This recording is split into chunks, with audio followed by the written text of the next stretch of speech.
Good morning, everyone, and welcome to the Sons of Sequoia podcast, April 16th, 2021, episode 57. How are you on this nice, sunny, wintry, snowy morning in Colorado, David? Yeah, we got screwed. The weatherman screwed us. We're doing a foreign affairs discussion today, Democracy on the Defense by YASCHA MOUNK. Yeah, it looks like a good one, David. Yeah, and this is just our second episode of the week, even though it's Friday. We've had stuff going on this week. We'll be back probably with a fuller schedule next week. And then we may actually readjust the schedule once summer comes, because I want to do some hiking, and that might get in the way of podcasting every morning. But we could probably carve out an hour to do it. But these foreign affairs discussions take a bit longer because we read the whole article, and then we sort of analyze it from our perspectives, which is not foreign policy experts. So that's the level of analysis that we're on. And we read the article so that it's not just what we think; it's actually what they're saying. Because a lot of what you get over the air is like just people's thoughts and the spinning what other people say, but we actually read the article. Yep. So you can actually see exactly what he says. There's our opinion. You can have a different opinion. People can take this different ways. And this one today is from Foreign Affairs, and we want to the Sons of Sequoia. We have a subscription to it, and just to encourage people to subscribe to Foreign Affairs. We do. And the May-June issue is out. I just got an email this morning. So if you subscribe, you won't get this issue that we're reading from, but you will get the next one. I am going to call you back real quick because you're not showing up on some of my screens. So.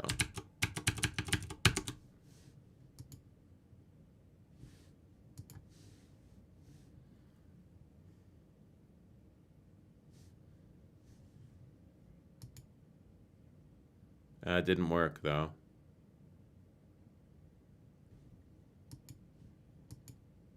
Yeah, but I'd like it to work. Okay, let me try it one more time.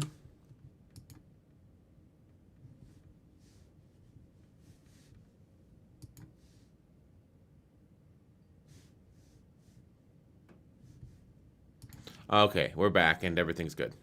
There we go. I'd rather just have it right at the beginning, just take a few seconds, and then it's good for the rest of the episode. So, shall we? David, a lot of these podcasts, a lot of the YouTubes, a lot of these streaming programs, they have a whole staff of people behind them doing this stuff. But I want everyone to know out there that I just sit here and talk. David does everything behind the scenes of setting it up and posting it and bringing on the visuals and audio, video, and everything, and also airing it and posting it. So good job, David. Thanks. Yeah, it'd be nice to have a producer and then just focus on. But it's also nice. I see this guy. He's a a liberal commentator, and he's got a big following. We could find him. I'll find him real quick. His name is Sam Seder, Seder. Let me see. Yeah, he's got a million subscribers on YouTube. That's a lot, I think. Yeah. Let me pull up the Sam Seder. Okay, and you look at his videos, and this is not just. I mean, I don't want to put him on blast, but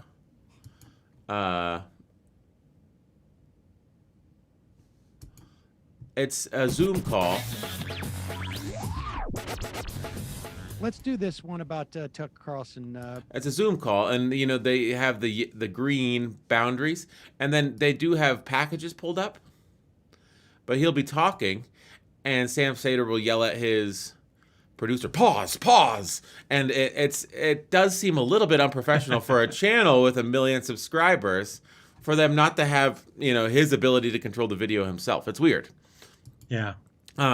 So, I mean, even channels with 1 million subscribers and multiple staff, they have their technical issues as well. That's Uh, right. That's right. Um, so yeah, we're focusing on just trying to do the best we can with what we have, which is I think what everyone should do in this crazy, crazy world. And whatever happens, we enjoy what we do and we just have fun, right, David? That's right. And so enjoying what we do, this is going to be a depressing one. Democracy on the Defense. Turning Back the Well, Authoritarian Tide by YASCHA MOUNK. I, depressing. I think it's stimulating.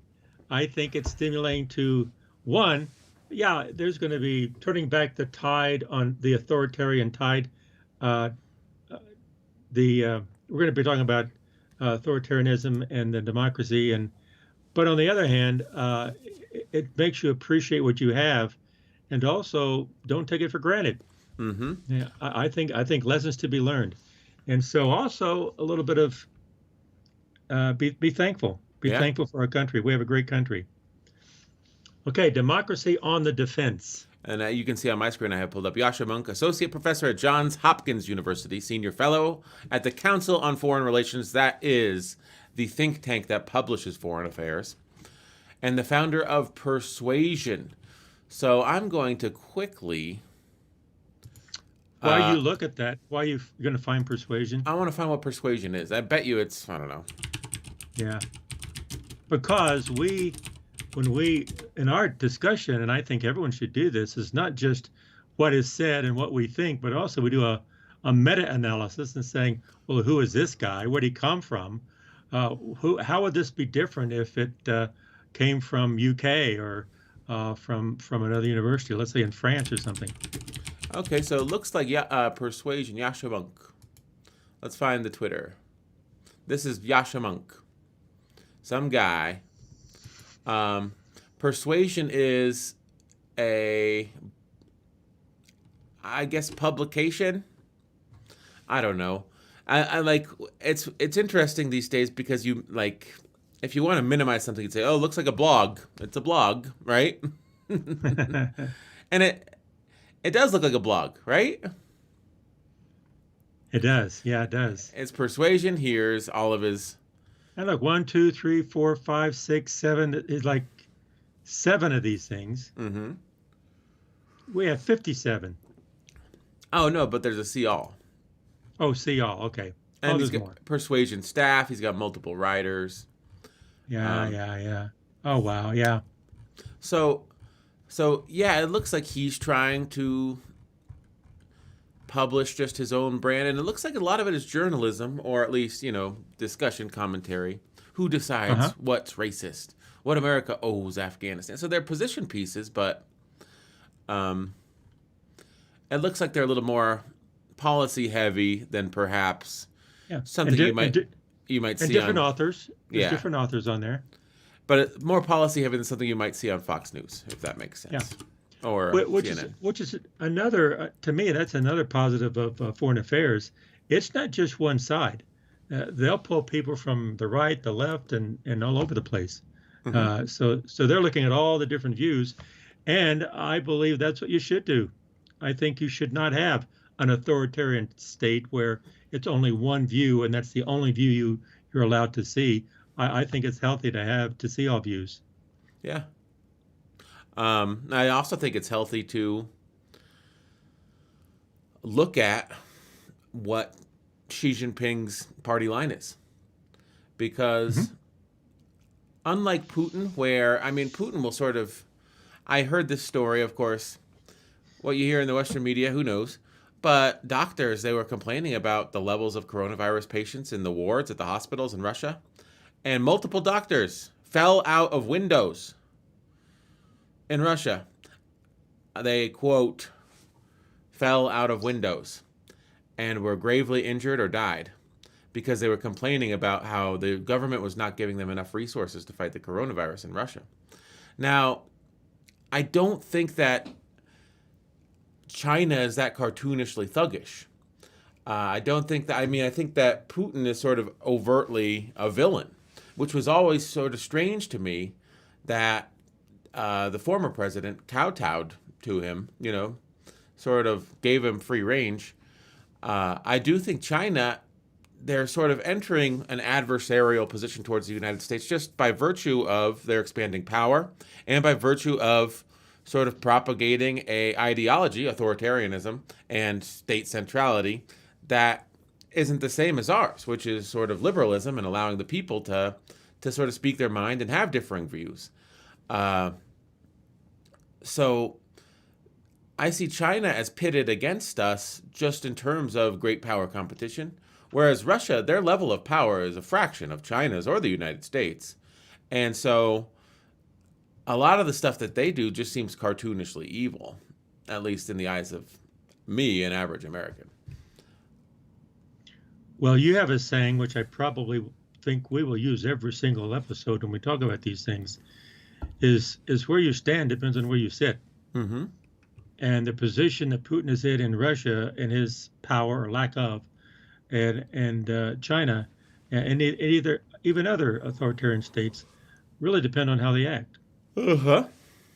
There's again, when you think about what people say, what people do, a lot of times what I've seen is that they'll just interpret it based on their perspective, and they don't think about, well, if you were where that person was, how would you do it? Mm-hmm. Think about the other person. Think about these people where they sit when they take a stand. Where are they sitting? Where are they from?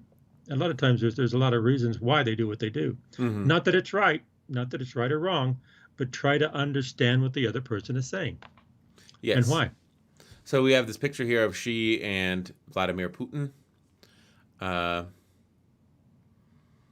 And Putin almost looks like he has respect for Xi in this picture. Of course. It does. Now, let's contrast that with...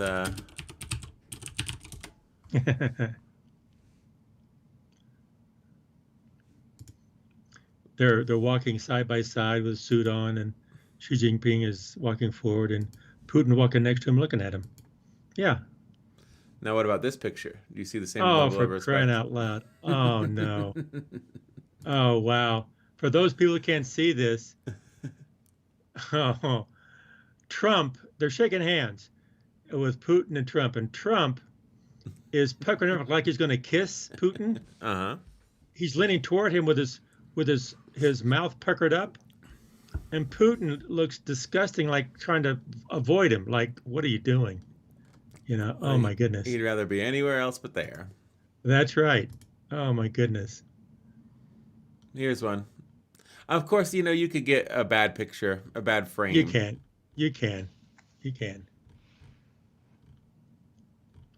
But actually, that's just anecdotal.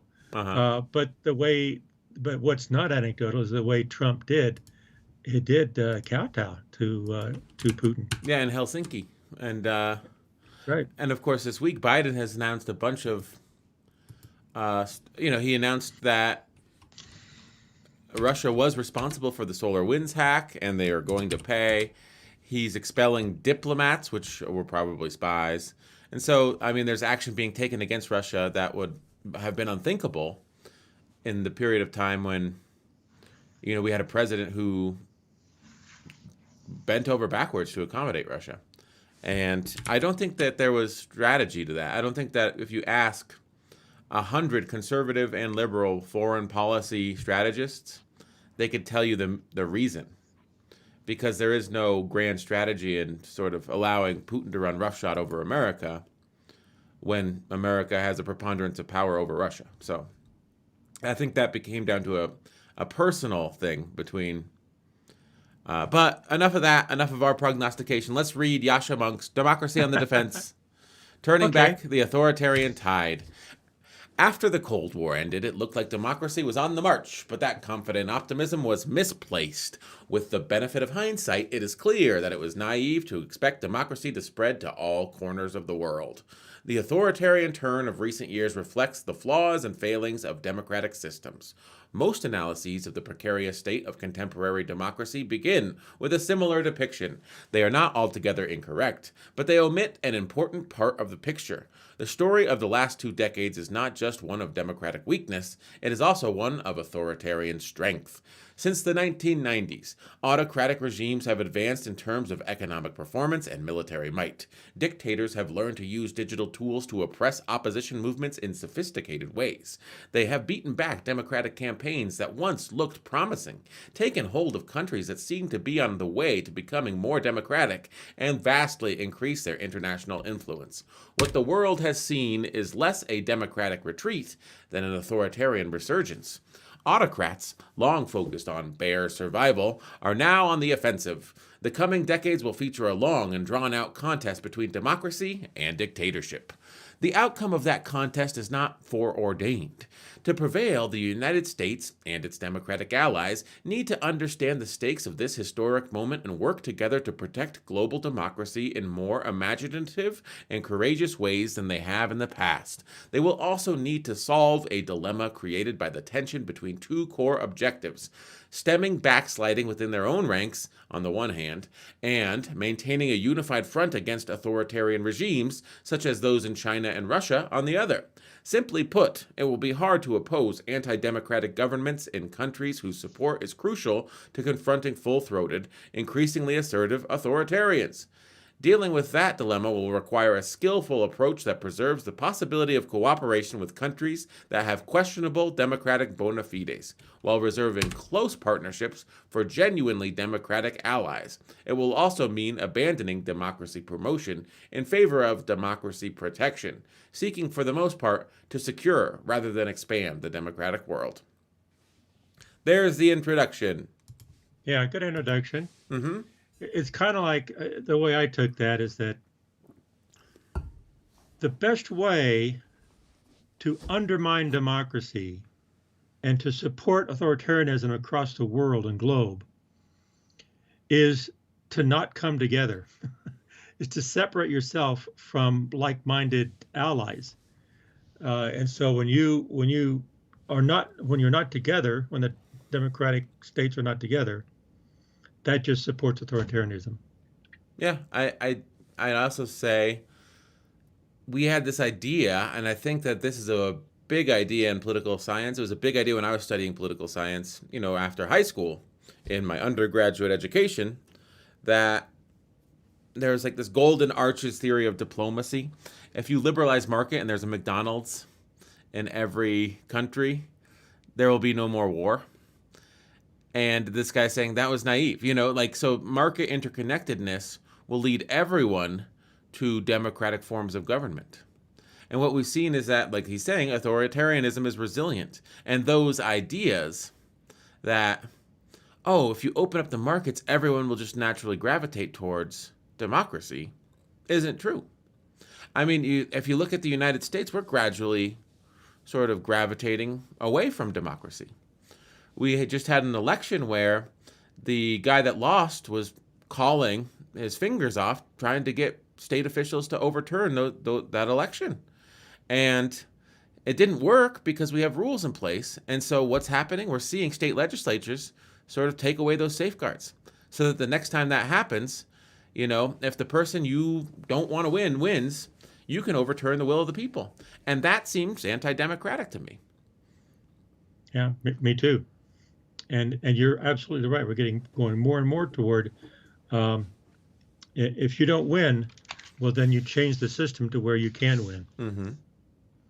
And don't let the system work the way it was designed to work.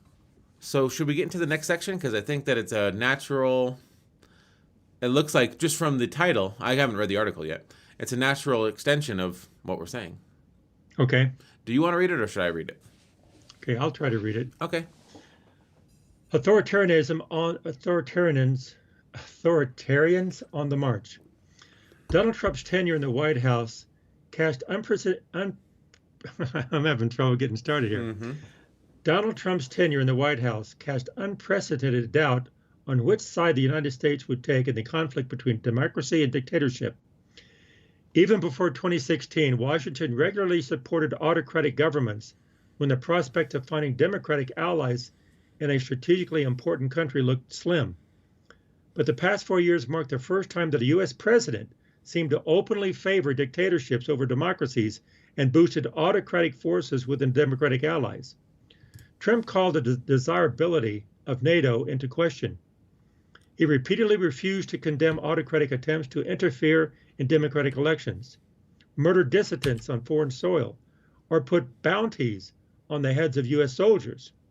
He expressed admiration for dictators including Russia's Vladimir Putin, Egypt's Abdel Fattah el-Sisi, and North Korea's Kim Jong-un, even though they and their countries shared little in the way of ideology or geostrategic importance. Under Trump, the United States also promoted extremist forces within other democratic countries. In an interview with the far-right news outlet Breitbart, Richard Grenell, then the U.S. ambassador to Germany, insinuated that he sought to empower populist movement across Europe. Meanwhile, Pete Hoekstra, the U.S. ambassador to the Netherlands, held a private gathering for members of an extremist Dutch political party and its donors at the U.S. Embassy. Back home, Trump himself welcomed a series of authoritarian populists to the White House, including Hungarian Prime Minister Viktor Orban and Indian Prime Minister Narendra Modi. Put diplomatically, during Trump's tenure in office, the United States ceased to be the so-called leader of the free world. Put more bluntly, large parts of the Trump administration effectively defected to the autocratic camp. On the surface, the moderate leaders of powerful democracies in Europe and elsewhere have little in common with Trump. Little love was lost between him and Emmanuel Macron, the president of France, or Angela Merkel, the German chancellor. But despite those European leaders' putative support for democratic values and their elegant speeches in support of human rights, their actual deeds have repeatedly aided and abetted the forces of autocracy around the world.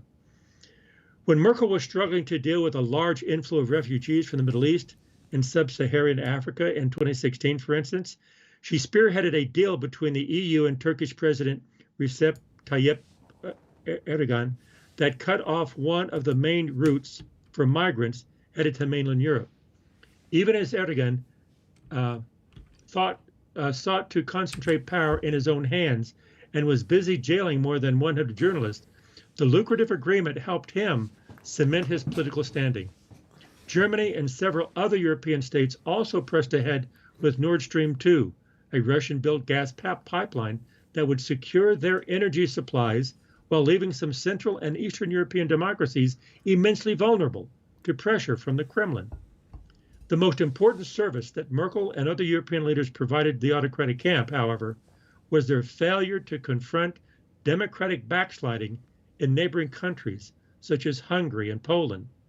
Over the past decade, governments in both Budapest and Warsaw have rapidly eroded the rule of law, weakened the separation of powers, undermined the free press, and rendered elections deeply unfair. Freedom House, an organization that tracks the status of democratic governance around the world, recently downgraded Hungary to partly free, a sad first for a member of the EU. Even so, Brussels has yet to levy serious sanctions on either Hungary or Poland, and both countries continue to receive billions of euros from the EU. Because the bloc has failed to exercise any effective control over the money's distribution, it has essentially provided the anti-democratic populists who lead the governments in both places with a slush fund to reward their political allies and punish their adversaries. So I like this section because I think during the Trump administration, people would point to Macron and Merkel and say, if the U.S. isn't going to be the leaders, the vanguard of democracy, it falls on European leaders to be the vanguard of democracy. And this guy is saying, yeah, Trump had no love lost for democracy, and he embraced authoritarianism. But the actions of the EU during this time were not really pro-democratic either. They did some key things that sort of signaled that they didn't support democracy to the extent that perhaps they should. And I don't know. I may just throw this out there. This is not really maybe it's way in left field and away from the argument. But when I read this stuff, I always think this is from the perspective of political science, politics, economics, uh, and governments and decisions. And I'm thinking, why does this happen? I would love to have maybe a sociologist or a psychologist or someone saying, well, is this not the same thing we've seen in history? A historian, same thing in history for centuries and centuries and centuries, that it does go back and forth and back and forth. Why? Because people don't change. No, And so, or I go mean, ahead. like the Nord pipeline, doing business with Russia that would bring Central and Eastern European countries, make Central and Eastern European countries more beholden to the Kremlin. That's what they said, the effect of this German deal with this pipeline. But Mhm. Germany looks at that and they say, well, our energy future is important. And our sovereignty, we can shore up our energy supply for several decades by building this pipeline. Yes, perhaps the Baltic states or the Ukraine or Belarus will be more beholden to the Kremlin, but that's a sacrifice we're willing to make because we're sacrificing countries that are in us for the benefit of us. What I'm getting at is it's human nature. It's realpolitik, I guess is what they call it. You look at the benefits and the costs, and you weigh them, and you choose undemocratic means to achieve your goals because you like those outcomes better. Right. So you don't choose democracy on principle. You choose democracy out of convenience. Yep. And a lot of politics are theoretical, but in practice, a lot of it's convenience and what's going to suit you and benefit you. Yeah. There's a Dead Kennedys. They're the punk band from the 80s. And let me pull this up. They have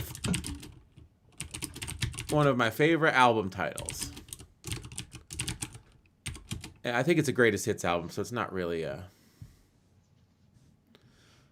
But their greatest hits album was entitled Give Me Convenience or Give Me Death. And I think there's something to that in the modern world, right? There's a lot to that. There's a whole lot to that. Yeah. So let's continue because- on, shall Because actually, because the consumer will give up a lot of rights for their convenience. Just look at everything that happens on your cell phone. That's right. Yeah. It makes your life way more convenient, but you're sort of sacrificing quite a bit of personal information. A lot. So continuing on, too little, too late. This is what was the last section about how they're culpable in the decline of democracy and the rise of authoritarianism. Obviously, America's culpable as well, but don't look to the EU as the last bastion of democratic freedom. They've done their own things to allow the rise of authoritarianism as well. Too little, too late. Let's talk about what's going on now. Too little, too late. Back to the article. This shameful period of inaction in the face of authoritarian resurgence is now, hopefully, coming to an end. In the United States, Joe Biden's victory in last year's presidential election put politicians deeply committed to democratic values back in power. In the EU, the attacks on democracy by some member states have become so blatant that several crusading politicians, including Mark Rutte, the Prime Minister of the Netherlands, and Sophie 't Veld and Sergei Lagodinsky, two members of the European Parliament, have forced the bloc to start confronting the authoritarian governments in their midst. But unless democratic leaders recognize the extent of the authoritarian resurgence and the serious threat it poses, their response is likely to be too little, too late. The EU's attempts to contain autocracy within the bloc is a depressing case study in how half-hearted efforts are likely to fail. In 2020, after years of inaction, the EU finally tried to impose stronger conditions on the funds it disperses across the bloc. A European Commission proposal envisioned a system that would freeze payments to member states if they violated the rule of law in their countries. Poland and Hungary, two likely targets, fought back, threatening to veto an EU budget that included funding for vital COVID-19 relief efforts. True to form, European leaders quickly caved.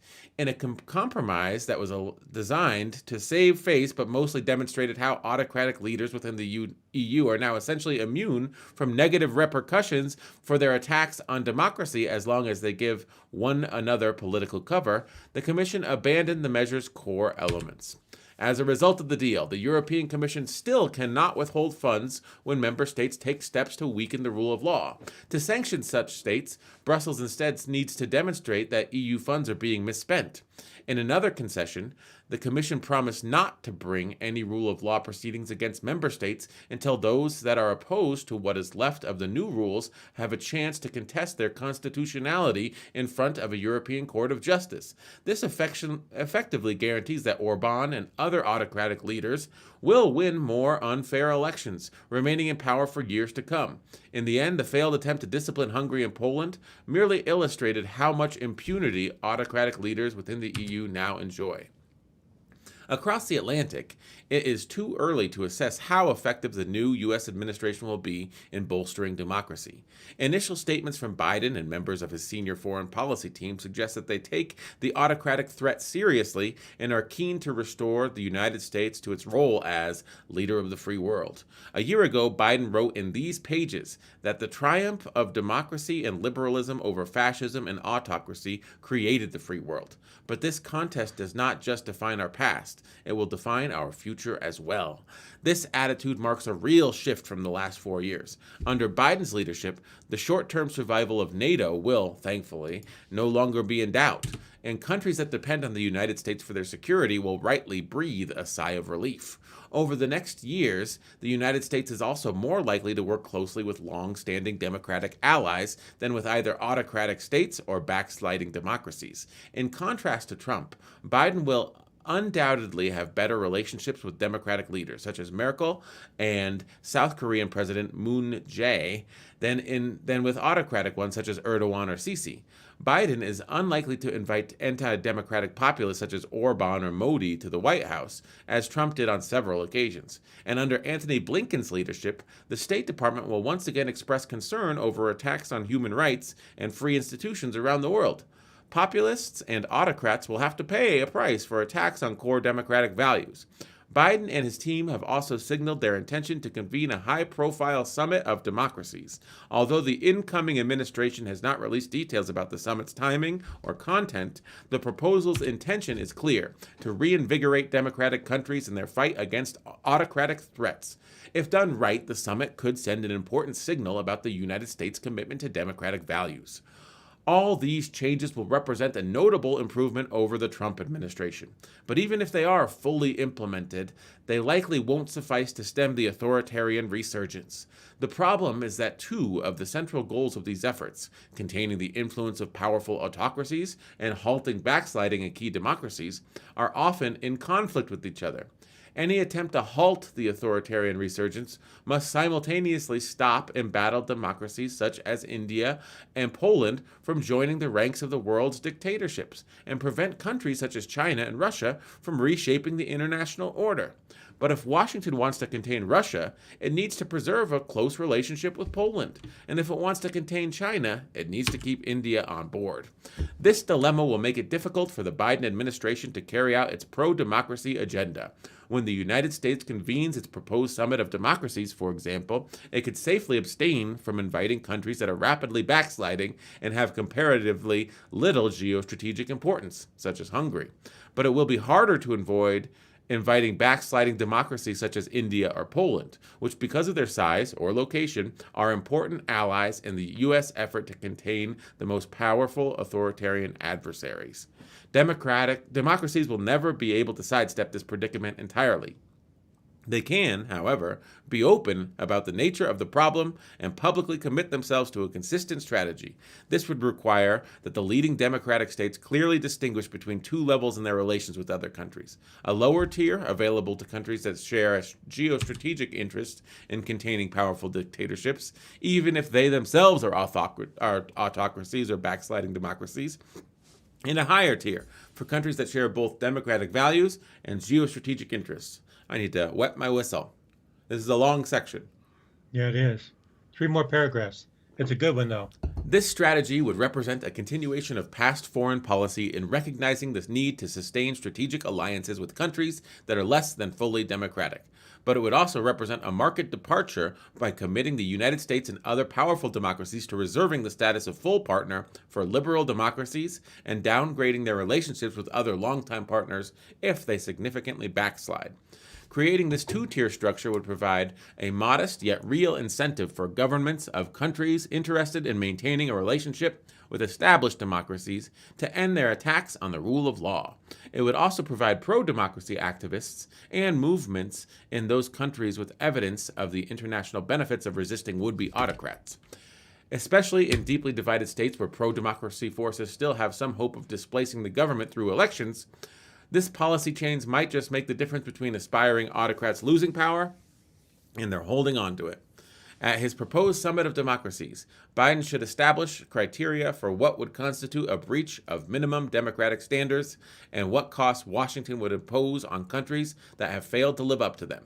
He should also invite other countries to adopt their own versions of this Biden doctrine. The more developed democracies pursue this approach, the more powerful its effects will be. Okay, we did it. We got through. Yeah, that was interesting. My first thoughts on that is that he did paint a picture of how difficult it is, and I agree. Things are very complicated when you look at the reality, and also like you have said many times, where you stand depends on where you sit. But also, I thought, when you start making changes, you got to be careful with making sweeping changes. You really make sweeping changes by doing small things first and being successful with the small things. That you got to be careful if you change too much too soon, because it can go south on you. Well, I mean, it almost went south in America. So it's like... That's right. It's going to be difficult to get out there and say, well, we're concerned what's happening in Hungary. We're concerned what's happening in Poland and India and Turkey and Egypt. We're concerned for these places because we're afraid that you might slip into authoritarian rule. And they could say, well, we had that exact same concern for your country when a gang of crazed militants were storming your capital. And your president was egging them on because he lost the election. Like, you claim that you love democracy, but for a couple 10,000 votes in a few key states, you probably wouldn't have a democracy anymore. So why are you telling us how to run a democracy? And I know that it sounds good when someone says, we're going to have a two-tier structure. We're going to resist would-be autocrats. We're going to, only recognize liberal democracies. But I remember, I believe it was in Syria, Lebanon, maybe Palestine.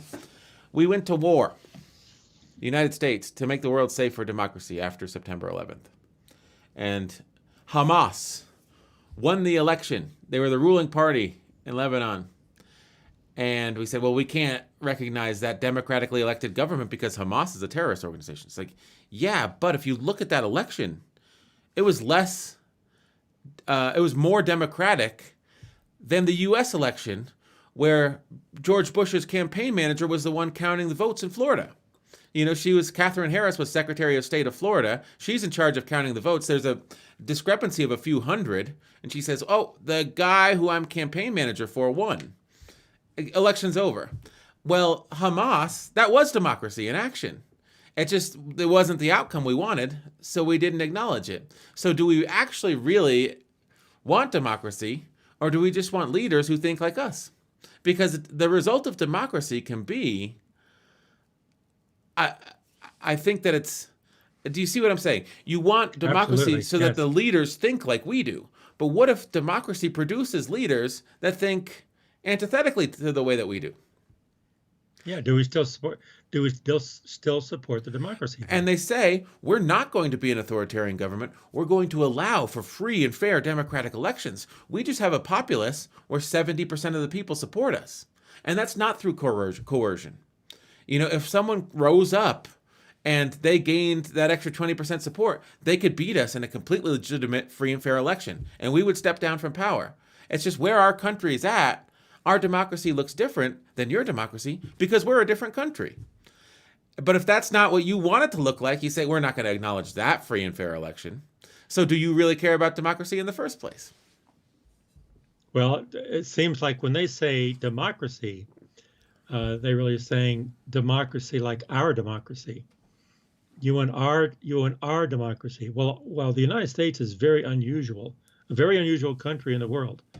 And someone having a democracy just like us, that's not true. That's not going to happen. Every country is different. Every country has a personality, and a democracy in a different country will look different thing. Will look a different way. Yeah, well, I think a lot. That's the disjoint. And I think that when we say we want to protect democracy, what we want to protect is countries like France and Germany. We want to keep Poland from becoming an authoritarian government because then we want to keep them in the democratic fold. We want to make sure that India doesn't fall, because if they're autocratic and China's autocratic, it's an ideological divide. And I think that he points this out very well. We need those countries as allies, regardless of their governmental structure. So if India falls into authoritarianism under Modi and he sort of declares himself president for life, but we need them as a counterbalance to China, well, will we say, we're going to abandon you because you've chosen authoritarianism? No.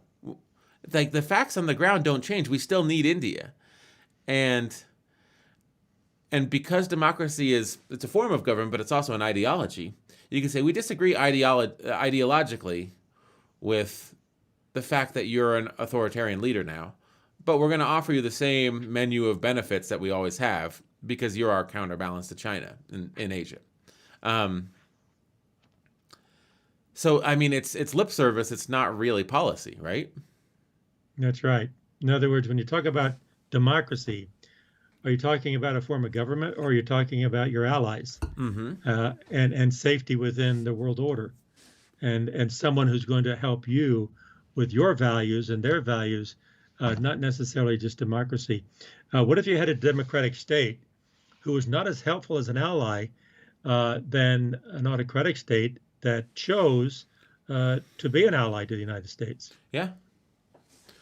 What if you had a state, let's just say South Korea, highly democratic, and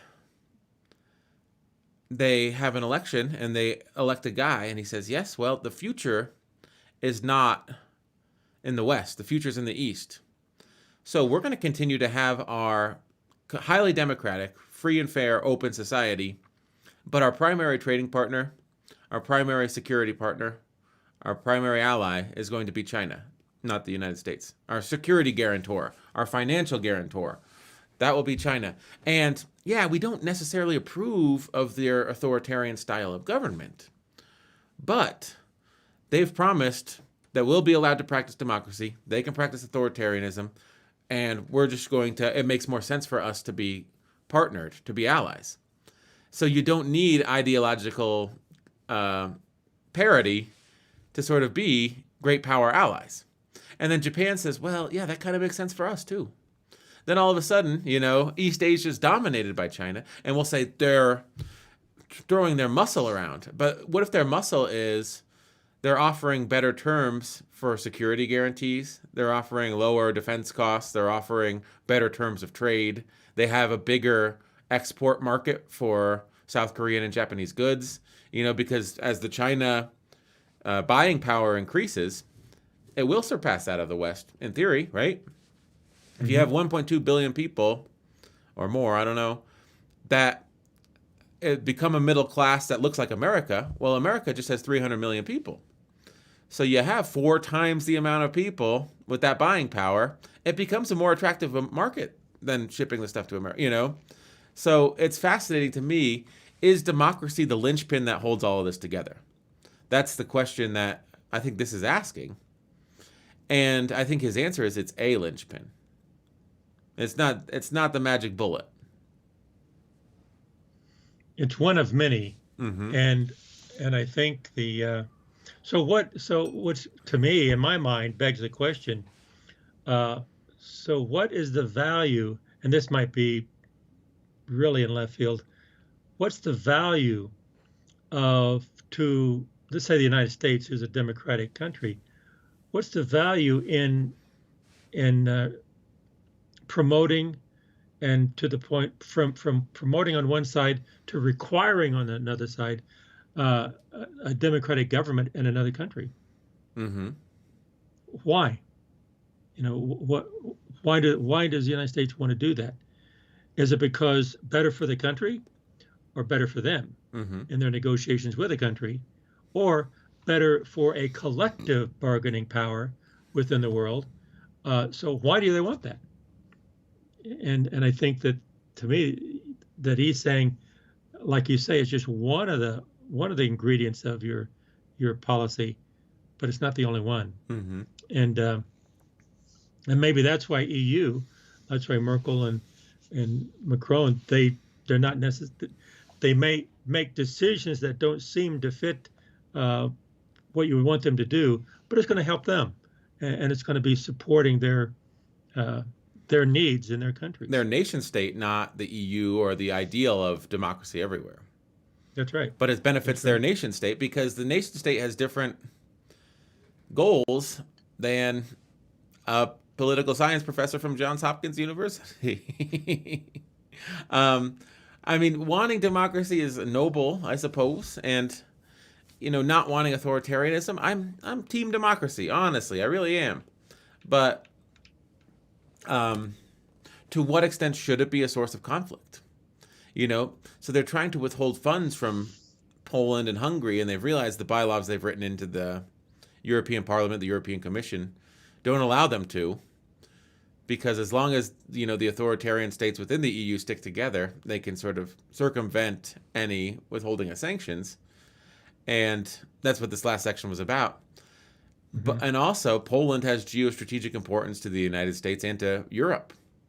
So even though they're backsliding into authoritarianism, they need to stay on the EU side. And as long as the EU is sending them millions of dollars in sort of basically federal funds, it's a confederation. What is the EU? Would you call it a confederation of states?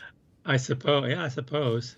But it's like federal funds. Basically, Poland gets right what would be the equivalent of, like when a red state has a disaster, they need all these federal funds, and then they say, we're independent. Just when something goes wrong, do we need California and New York to bail us out? But the rest of the time, they're godless heathens, and we should secede from them. But that's getting into small ball U.S. politics. Well, I keep thinking of I don't know if this is correct or not. This might just reveal my armchair and lack of political science knowledge, but I keep thinking of families. When you have different families in a neighborhood, like in our neighborhood here, each house is a family. There's people living there, but like the way we eat dinner, the way we talk, the way we help each other, support each other, the way we interact is very different than the way they interact in their family. Mm-hmm. They don't do it the same way. Like I know I have certain, that I believe, we're a team, and that means that I will act certain ways, and we act certain ways with each other. Like you watch these reality shows. It's not the same in other families. They don't do it that way. Well, are they wrong because they don't do it the way I do it? Should I force them to live their? Should I force that man over there to deal with his children like I deal with my children? I keep thinking of that. We watch these we watch these reality shows, and a child, or a husband and wife will be screaming at each other, saying terrible things, or the children will be screaming at the parents, saying terrible things, and they go off their separate ways, and they come back, and it's all love. Well, if we were ever at the point where we were screaming at each other, that would be very, very, very serious. That would create that's just not how we operate.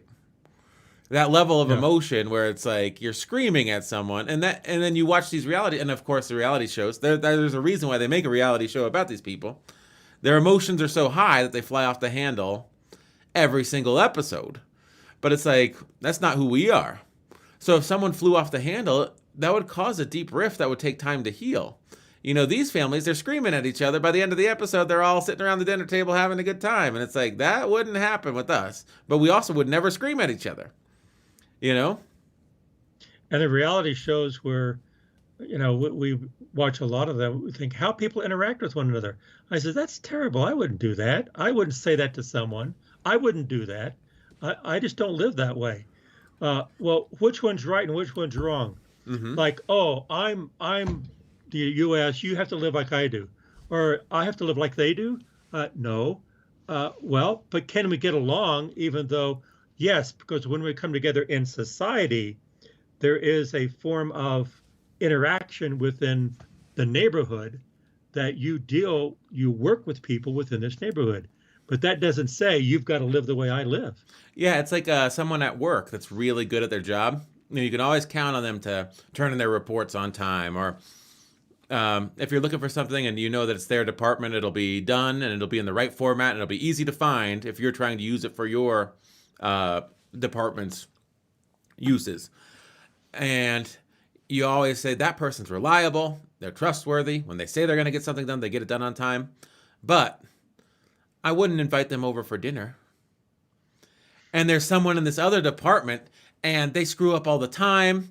Their stuff comes in late. There's errors on the forms that I have to correct, but they're entertaining. And I would want to hang out with them on the weekend, go to the bar and get a beer with them. I mean, that doesn't mean that,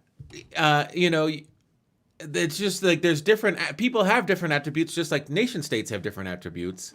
That's sort of reducing it to a very ridiculous, but do you see what I'm saying? There's certain nations you'd want to have a beer with, and there's certain nations you can sort of count on to make sure all the trains run on time. Yeah, I think that's a very good analogy, and that's exactly what I'm thinking of. That I think people will mix things. Even leaders of nations will mix that kind of thing. Like I keep telling people, I teach business. I keep telling people in business, look, the way you interact with people in business, in a company, in your job, is not the same. You interact with your buds at the bar, Mm-hmm. It's not the same, And it's two different social orders here, and learn how to act within a company. And that's not like, he says, oh, and also they're your friends, they're your business associates. They may be friends outside, but they don't have to be, Mm-hmm. to work together. Yeah. And sometimes people work together really well that you don't like each other, Mm-hmm. because you know exactly what you have to do and you do it. Well, I think it's the same thing with nations. I think you're right, David. It's the same way with nations, in that people cross those boundaries and cross those borders, and that we can work with them. That doesn't mean they have to do it exactly the way we do. And I think if you push democracy, be careful how you push democracy. It's kind of, I guess the saying is, you throw the baby out with a wash. Okay, well, okay, the democracy is only one thing. There's a lot of other things around that. Mm-hmm. Yeah, I've been studying history. Before we get back into it, we should get back into it because we're going to go long. But studying history and the history of, I'm a subscriber to the Great Courses, and I've been taking a course. I finished it, but the history of England from the Tudors to the Stuarts. And there's Tories and there's Whigs, so there's party politics in later years. In early years, of course, with Henry VIII, there's Anglicans and Catholics, and that's a big thing. And that stayed a big thing in Ireland until the 20th century. And it's fascinating to me. Sometimes it's like, well, we have to preserve Catholicism. We're Jacobites. We need to put James back on the throne because he's the Catholic, and the Protestant kings. And there's a big faction of people that believe that it's important to preserve Catholicism, and they believe it, I think, in part because Catholicism is the one true religion, but in part because Louis XIV is a Catholic, the Holy Roman Emperor is a Catholic, and having England in the equation, and let's not have a Protestant on the throne in England, let's have a Catholic. You sort of have this continental domination by Catholic forces against, German and Dutch forces that are. It's a counterbalance. You're looking for a counterbalance. You want a Catholic on the throne of Britain because it's a counterbalance to those Protestants in the Netherlands and Germany. And the fascinating thing is, it's sort of like we want a democracy here as a counterbalance to the authoritarians, but it's not really about democracy at all. It's about power. That's right. I think you hit the nail on the head, David. It's really about power. And they have these banners, and under the banner, they'll say, do this, do this, do this, follow this, follow this. But really, behind that, underlying that, is something that really is sometimes far removed from whatever that banner says, because you're dealing with people. Yeah, I mean, like, I love the ability to speak freely. I love the ability to sort of exercise my rights as an American. But I'm sure if I got in a car accident, I would love being in China because the doctors would take care of me. Here, I'd be like, yeah, my legs hurt. And the doctors would be like, I don't believe you. Here's your bill, $100,000. That's sort of how medicine works here. Should we keep... Oh, man. Should we keep going? Okay.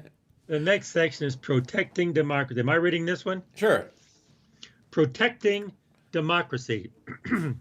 This kind of approach would require policymakers in the United States and Europe to rethink the notion of democracy promotion. For the most part, that term has been used to describe admirable efforts to bolster democratic movements in autocratic countries or fledgling democracies. But at times, the United States and others have abused it, misapplying it to destructive attempts to impose democracy by force. The deeper problem, however, is that the very idea of democracy promotion rests on the assumption that the future will be more democratic than the past. In light of the recent authoritarian resurgence, leaders need to stand this assumption on its head. It is certainly possible that some autocracies will democratize over the coming decades.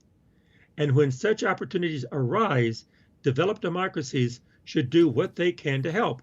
But the primary goal of U.S. and European foreign policy should not be to promote democracies in countries where it does not already exist. Instead, it should be to protect democracy in those countries where it is now seriously at risk. Just as democracy promotion developed gradually, democracy protection will take time to evolve. But there are some immediate steps that the United States and its allies should take. As Warsaw restricts press freedom, Radio Free Europe should restart its Polish language broadcast, as it did its Hungarian language broadcast in 2020. In turn, Voice of America should monitor changes in India that might justify a new Hindi language program.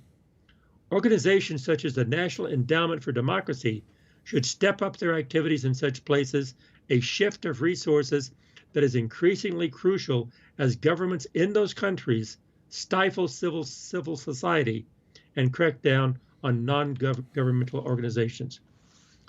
A serious commitment to democracy protection would also mean using diplomatic tools to put pressure on backsliding allies. This would necessarily involve sticks as well as carrots. One potential stick could be the expanded use of targeted sanctions against officials who work to subvert democratic institutions. Another would be to delay or cancel planned initiatives that would boost anti-democratic governments, such as Pentagon's intention to move thousands of U.S. troops to Poland. Democracy protection will also require a greater focus on the connection between foreign policy and domestic politics. Of late, commentators and policymakers have begun to emphasize how international issues, such as free trade, affect domestic policies. Unless ordinary citizens believe that the liberal international order will improve their daily lives, they will be unwilling to carry its burdens. But the link is just as strong in other directions.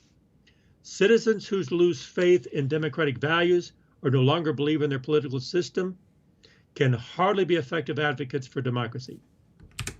Leaders in developed democracies need to take on autocratic challenges in their midst, but they must avoid doing so by illiberal means. This can be a tough line to walk. Many democracies, for instance, are increasingly willing to ban extremist political parties, restrict speech deemed hateful, and censor social media platforms. The efficacy of all these measures is doubtful. What is certain, however, is that budding autocrats often use strikingly similar laws and regulations as cover for concentrating power in their own hands. The link between foreign and domestic policy is also a reason to stop autocrats abroad from limiting what citizens of democracies can stay at home. Over the past several years, China has mounted a concerted campaign to deter citizens, municipalities, and corporations elsewhere from criticizing its human rights record. In Germany, for example, the city of Heidelberg in 2019 removed a Tibetan flag flown outside its city hall after pressure from Chinese diplomats. Following economic threats from the Chinese government that same year, the National Basketball Association criticized Daryl Morey, then the general manager of the Houston Rockets, for supporting pro-democratic protesters in Hong Kong. Although it will likely prove impossible to completely prevent this sort of muzzling, the Foreign Corrupt Practices Act of 1977 might serve as a model for an effective response. That U.S. law creates a major deterrent to engaging in graft by imposing stiff punishments on corporations that pay bribes to foreign officials. A similar deterrent could be created by legislation in the United States and Europe that would prohibit corporations and other organizations from punishing their employees for criticizing the policies of autocratic regimes. By tying the hands of organizations such as Nike, Volkswagen, and Houston Rockets, such laws would make it far easier for them to resist outside pressure to silence their employees. Wow, what'd you think of that one, David? Yeah, I don't know how the FCPA will work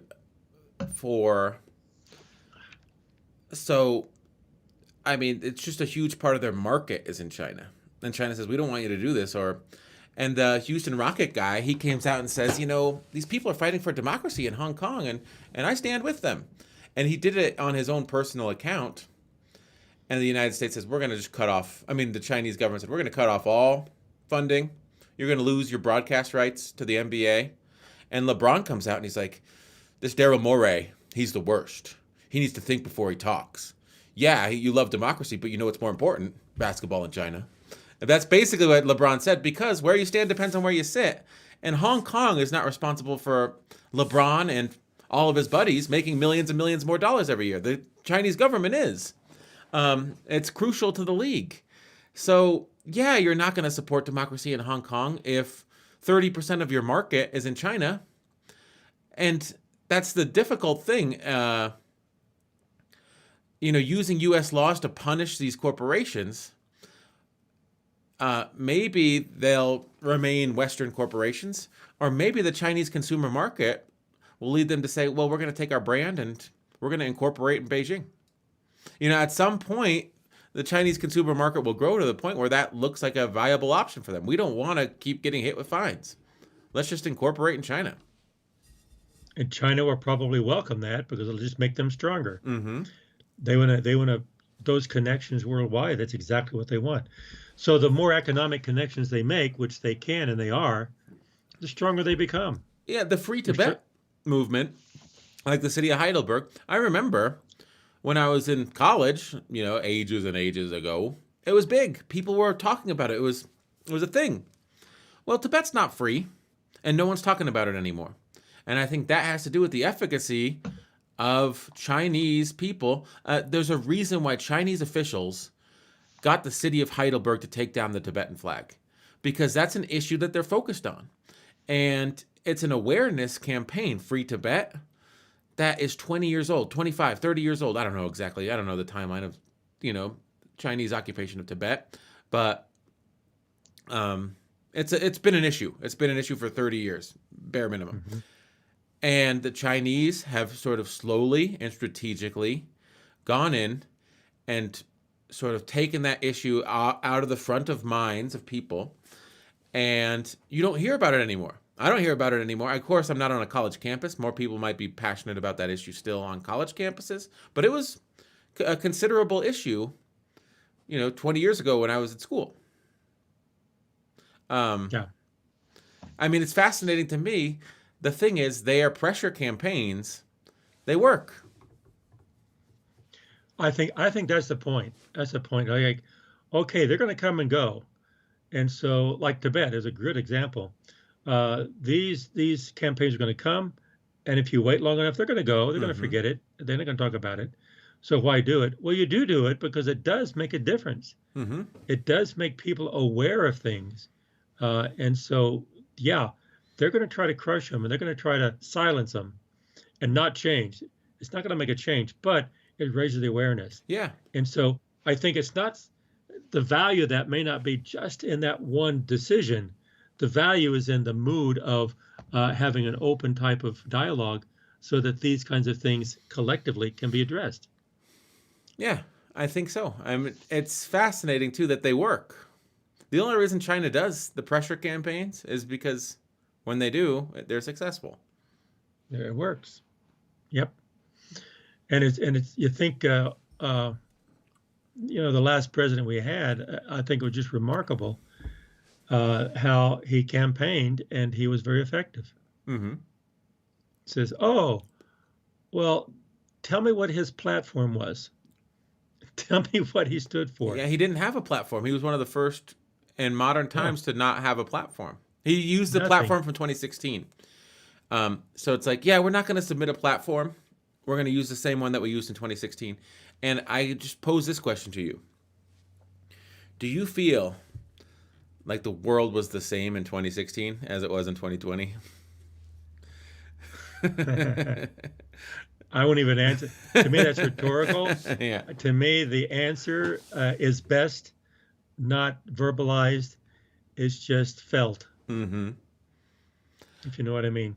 So I think we're here at his solutions phase. Well, this was part of his solutions phase. We should promote, what was it?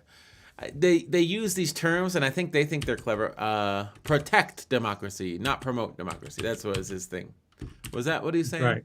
Yeah, that's exactly what he's saying. Yeah. Rather than promoting it, protect what already exists, fledgling. So actually, that's a good point. It's a good perspective to have. If that's true, instead of promoting or protecting, then what does that really mean? And how does that shift your foreign policy like today? How would you go about dealing with your allies, your adversaries? So that probably has a significant change in how you deal with foreign policy. Mm-hmm. So you're just protecting what exists. You're not trying to promote what doesn't exist. So how does that?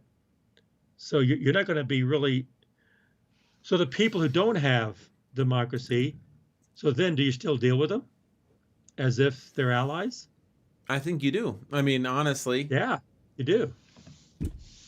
Very interesting. That's why it's tough. Set two different sets of rules just because of how the government is structured. That's right.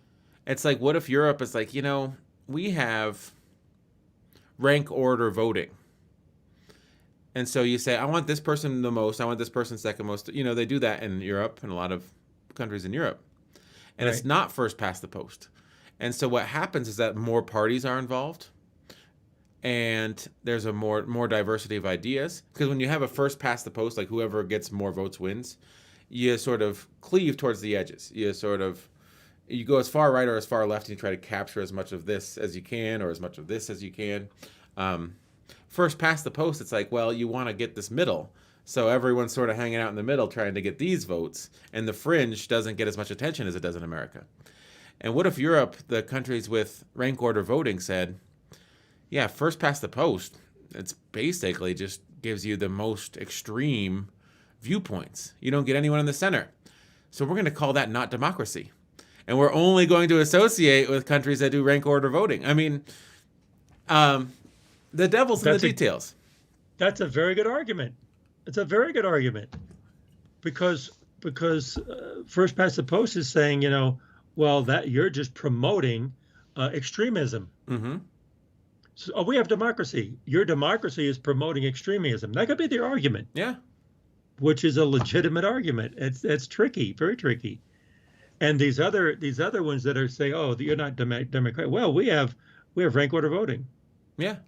So And we we actually don't have a support diversity of ideas. We have people in the center that actually have a say in government. You don't, because your system is set up to elect the most extreme people on either side. And therefore, we're more democratic than you are. Mm-hmm.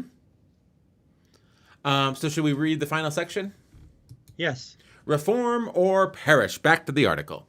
A final step in heading off the authoritarian resurgence would be to reform two of the liberal international order's foundational institutions, the European Union and the North Atlantic Treaty Organization. The Americans and Europeans who designed those bodies assumed that their own countries would never experience serious democratic backsliding. As a result, neither organization has straightforward means for suspending or expelling a member whose character has fundamentally changed. This is particularly problematic for the European Union, which requires its members to sacrifice an unusually high degree of sovereignty to join the bloc. Although national politicians sometimes find it hard to explain this to their voters, there are some compelling reasons for the agreement. On their own, most EU countries are too small to tackle transnational problems such as climate change or significantly influence world politics. Since these countries share a commitment to democracy and the rule of law, giving up a measure of independence enables them to promote their shared values. According to the same logic, however, the rise of authoritarian leaders within the EU states deeply undermines the bloc's legitimacy. It may be rational for citizens in the Netherlands to pool some of their country's sovereignty with that of nearby democracies, such as Greece or Sweden, as their interests are presumably aligned. But it is hard to explain politically or justify morally why rules set in part by would-be dictators in Budapest and Warsaw should bind Dutch citizens. If policymakers in Brussels don't address that contradiction, the EU will face a legitimacy crisis of existential proportions, one that its current institutions are entirely ill-equipped to solve. NATO faces a similar problem. Like the EU, the alliance was founded, as the treaty's preamble makes clear, on a determination, quote, to safeguard the principles of democracy, individual liberty, and the rule of law. Since the alliance's primary purpose has always been military, however, it has long tolerated some violations of these principles. Portugal, one of NATO's original members, was a dictatorship at the time of the alliance's founding. In the decades after 1952, when Greece and Turkey joined, both countries remained in good standing, despite their occasional control by military dictatorships. The problem that NATO faces today, however, is different. Even when Greece, Portugal, and Turkey were dictatorships, they remained reliable members of the alliance during the Cold War. They clearly sided with democratic countries such as the United States, rather than communist powers such as the Soviet Union. Now, some member states, including the Czech Republic, Hungary, Slovenia, and Turkey, appear to favor China and Russia over the United States. The Turkish military may have even attacked a U.S. commando outpost in Syria in 2019. These internal contradictions are unsustainable. A mutual defense pact that includes countries willing to fire on another member's troops will quickly lose all credibility. Ejecting a member from NATO, however, is even more difficult than doing so in the EU. Although some lawyers have suggested clever workarounds, the treaty does not explicitly contain any mechanism for suspending or expelling a member state. In both organizations, fixing these flaws would take enormous political capital, necessitate serious diplomatic pressure, and potentially require a complete legal or organizational reinvention. All of these are good reasons why democratic leaders likely lack the appetite for making the necessary reforms. But without mechanisms to ensure that member states either stay aligned with each organization's mission or exit it, the EU and NATO will drift into dysfunction and irrelevance.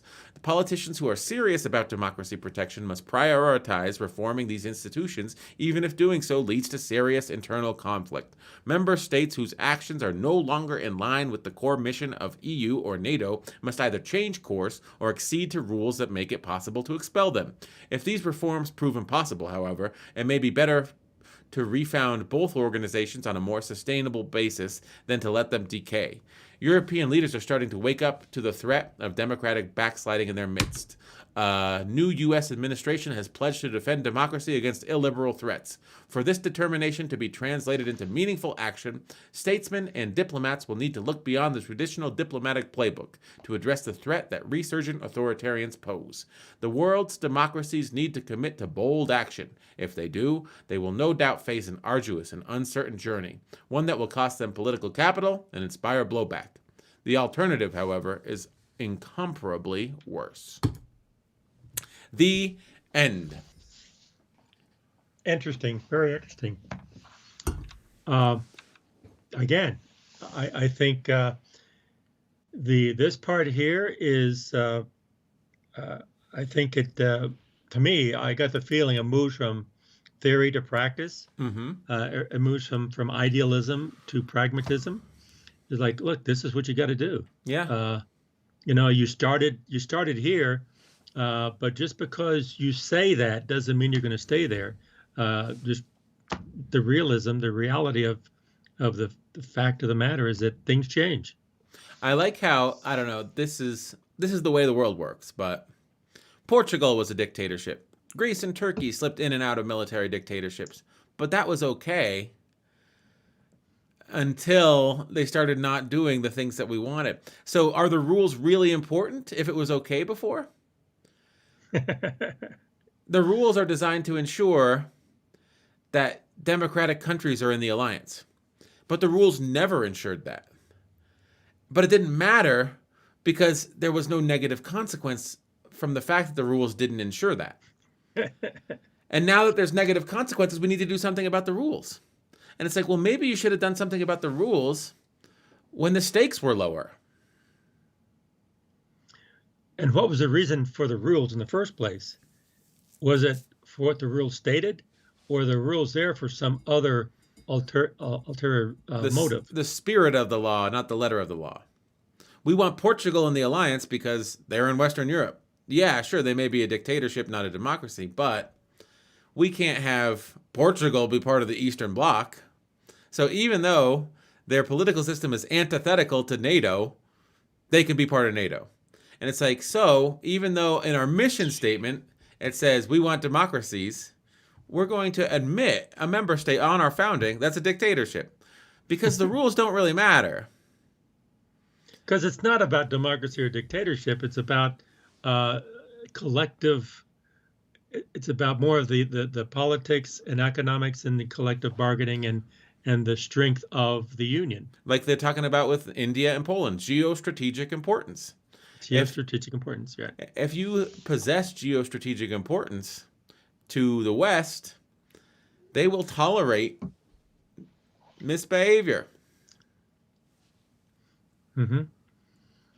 And so when you begin looking at when you don't tolerate democracies, usually it's not about the democracy.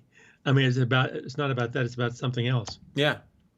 Like, oh yeah, we need to change this form of government. If they have something you want, or if they're standing in your way.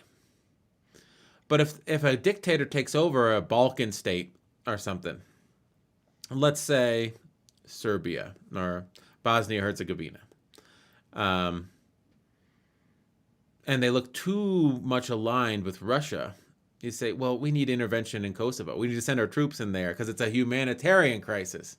But maybe it was a humanitarian crisis because the leader of the dominant state in the Balkans looks like he would have ended up being aligned with the former Soviet Union. And if you send in your troops, you might actually end up with a democratic outcome. But the democratic outcome is not what's important. If that dictator would have been aligned with the West, you may have never sent in troops. So it's not about the democratic outcome. It's that the democratic outcome sort of engenders leaders that are aligned with you. I think there's a similar argument in Yemen because we talked at Yemen with the parties, the conflict there. Yeah, so the Houthis would win a democratic election. Yeah, they would. But the Saudis are our ally. Yeah. And so, I mean, that's tough. Because the Houthis would not be our ally. We've been arming the Saudis, and they've been starving out the people that would win a Democratic election in a landslide for the last 3 years. And That's it's right. like, when they win that Democratic, and the Houthis are in power, do you think Yemen would be a friendly state towards the United States after we helped their northern neighbor starve them for 3 years? It's fascinating. I think these discussions are important because you think, yes, democracy. I want democracy. Authoritarian backsliding. I want to prevent that. Great power competition, China versus the West.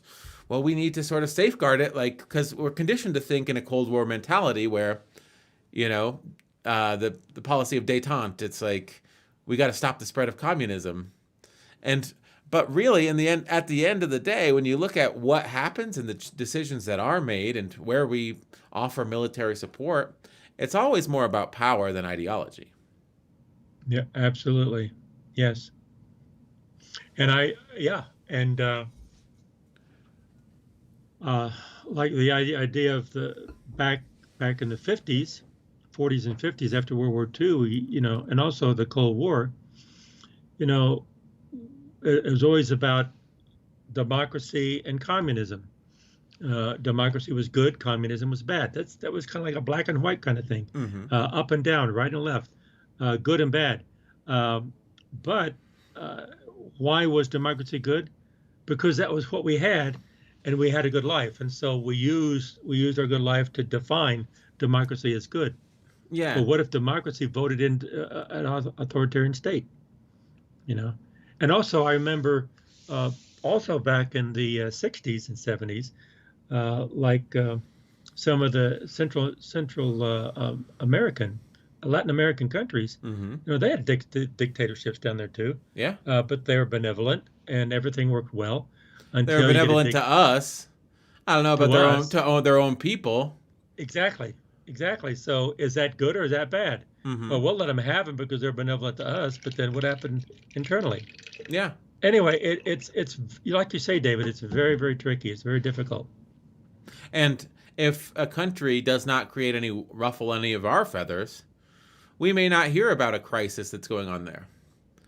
But if a ruler is trying to take over a country in Central America and the puppet dictator is our man, we may say, ooh, these bad guys are trying to take over this country down there. We got to go help, Yeah, I guess what I was getting at is good and bad is us and them. Yes. Good for us, bad for them. Good and bad is defined as us and them. To go back to the reality show analogy, we watched this show, The Challenge, on MTV. It's one of my favorite shows. And people will always act in their own interest. And if anyone is self-sacrificing, they're an idiot. You always just be as selfish as possible. And I think that that's what I've learned from that show. Be as selfish as possible. But if you screw someone else over in that show, in your head, you do your individual, your confessional. You're like, it's just part of the game. I know we've known each other for 25 years, but we're here at the end, and I want to win $1 million, and it's me or him, so I choose me. It's just part of the game. It's business. And then the person that gets screwed over and gets voted off, they'll say, I thought we were friends. I can't believe that you're not a man of your word. And it's like, what are they supposed to do? Just give you $1 million? But when people are fighting for limited resources, sometimes it's just business becomes it's me, not you. I mean, it'll always become it's me, not you. Yeah. And that to me, that's just a small little vignette of exactly what foreign policy is all about. Mm-hmm. It's us and them. It's what's good for us, what's good for you. It's going to be good for you, and I'll support that as long as it's good for us. Mm-hmm. And I think that's kind of what he was saying. Instead of promoting democracy, if you protect democracy, that's better for us than trying to promote democracy. That's what he's saying. Mm-hmm. And also maybe why? Maybe because it's easier to protect what exists and that may be the baby steps in the direction of trying to have a better world order that's going to be in your favor. Yeah. I think it's interesting, though, you said, we were taught communism versus democracy. And it's like, I see communism more as a command economy, well, not like true Marxist communism, but Soviet communism, as a command economy, central planning. And Right. America is more capitalism, more free markets. Of course, it's mixed. It's a mixed economy because the federal government built the interstate highway systems. There's the military industrial complex. Those are all government dollars. We tax our people at 50% of their earnings, 60% of their earnings in the 40s and 50s. That's half communist, right? If half of your paycheck is going to the federal government, you're half communist. So it's not really communism versus democracy. It's democracy versus what type of political system did they have. It was authoritarianism centered around a small group of party apparatchiks, the Politburo. So it was authoritarianism versus democracy then, not communism versus democracy, because they organized their government, because it wasn't truly communist, the government wasn't really communist, it was an authoritarian government, where there's, a group of maybe 100 Communist Party officials that are calling the shots throughout the whole entire country. Right. So That's right. it's not really communism. I think that communism becomes a catch-all, and then it becomes a catch-all like in America. It's like, we want to give you health care. That sounds an awful lot like communism. I don't want to live in Russia. And it's like, oh, okay, well, if you get in a car accident, it'll be $100K. It's like, that's not fair. It's like, well, you voted against it. Yeah. Just like the reality shows. Yeah. If it's in your favor, that's the way it should be. If it's not in your favor, that's not fair. Yeah. And so it could be the very same decision. If it's in your favor, then it's good. If it's in the other person's favor and it's not your favor, it's bad. Mm-hmm. And again, it's the us and them. And that's human nature. And I'm just saying, when I read this stuff and I think of this, I keep going back to that. People don't change. Like you're looking at history, I think that's a great idea, David. I think every learned person, what was it, Socrates? Was it Socrates or Aristotle said every learned person should know mathematics? I can't remember which one it was. But I think every learned person should be a student of history, because in history is looking at how people react and how people act. And that's the reality of our civilization. And some things don't change. Some things do. Technology changes, but people don't necessarily change. Mm-hmm. You looking up something? I'm just looking up this scene. I like this scene from Lord of the Rings. And Saruman, talking about how, it's communism. Oh, communism, we got to fight that because you're conditioned to fight communism. But it's like, is it really communism? Like, is what's being proposed actually communism? And how do you rile up people? Well, you just tell them what you want them to think is true, and then you send them off. So this is Saruman convincing the dumb men to go after the people of the Rohan.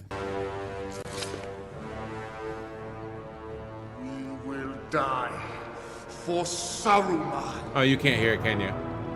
No. Let me back this up a little bit, and I'll share with you so you can hear it. He's got dirty teeth. Yep. All right, you ready? Okay. So the horsemen are the good guys, and Saruman's the bad guy. The guy with the bad teeth is the bad guy. Die for Saruman. The horsemen took your land. They drove your people into the hills to scratch a living off rocks. Take back the lands they stole from you. Burn every village.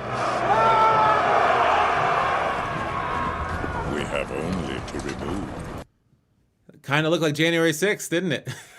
It sure did. That guy in the middle there looks like kind of reminds me of Trump, doesn't it? Yeah. They took your election. Go get it back from them. I don't know. I've been thinking about that clip because you say the horsemen took your land. They're taking this from you. Go get it back. And then, you unleash a wild mob. That doesn't have anything to do with this article, but it's been on my mind.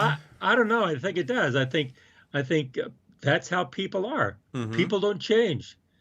I mean, people have done this ever since the dawn of time. Yeah, and I think like democracy as an ideal is important to people, even if you believe in authoritarianism. So as we slide towards authoritarianism, in Georgia, they say democracy is important and we have to protect it. And the way we protect it is making sure that anyone who would vote against us doesn't get to vote, because we're the party of democracy. Like, so, you know, if they don't support our position, they don't deserve to vote. And they don't deserve to vote because we're the ones that are safeguarding democracy. This legislation is designed to safeguard democracy. And we can't let anyone who doesn't believe in democracy like we do vote. And so we're protecting democracy. So you sort of use democracy to justify your actions when really what you're doing is sliding into an authoritarian state. And you're undermining democracy. Yes, but you got to be careful. Again, what I want to say is that that's not necessarily an indictment on democracy or the United States. That's just human nature. They're just trying to protect themselves, and they will hurt democracy just to help themselves. And so it's not about democracy. They're using that as a banner again, just so that they can be in power. And you're right, they're moving toward authoritarianism. But democracy is fine as long as I get the authority. Yes, as long as I win. The point of democracy is I cast my vote, and who I cast my vote for is the winner. It's like, that's not really how it works. That's how I understand it to work. So if I cast my vote and the person I voted for doesn't win, there's something wrong with democracy. Yeah. We have to fix democracy. So, I'm still sharing my screen. I think that we should call this an episode. Does that sound okay? I think so. Yeah, I think we're ready. I think that this, again, I really enjoy this kind of thinking. And we do try to solve the world's problems, and we have the intention to, but I really like, the other thing too, before we go, what I like is what I would call, which is truly the meta-analysis of this article. YASCHA MOUNK is an associate professor at Johns Hopkins University, a senior fellow at the Council of Foreign Relations, the founder of Persuasion. We looked at Persuasion, but he's a professor, associate professor at Johns Hopkins University, and a fellow of the Council of Relations. So, as you say, where you stand is where you sit. Depends on where you sit. You know, he's in the United States. Yeah. And he's in Johns Hopkins University. How would this article be different if someone was from Australia or from UK or even from India? Or Tongji University or Sun Yat-sen University in China. Tongji University in China, yeah. How would this article be different? And also, how would it be different if it was edited, or if it was allowed to be released, say from China, or that it was not, or from Hong Kong? I don't think this would not be published if a Chinese academician wrote it. Nope, not at all. What if it was from the UK? How would it be different? How would it be different? I'm not. It's rhetorical. It's rhetorical. So I'm saying, when we're getting ready to wrap up here, but the meta-analysis, looking at it from different perspectives, that's what meta-analysis means, is that I think that is so healthy in a free dialogue. Say, yes, but look at it this way. Yes, but look at it this way. Yes, but look at it this way. And actually look at it from authoritarian perspective. Well, they'll say, we do have benefits that a democracy does not have. Yeah. We can make things happen. Look what China's doing. How they handle the coronavirus, and they're capturing markets. So there are some things they will argue that there are some things better using an authoritarian government than a democratic government. So the point is looking at all different sides, and then will help you solidify why you believe what you believe. And sometimes it'll make you question it, but also back up and think, why do I believe this way? And sometimes that is extremely helpful and valuable.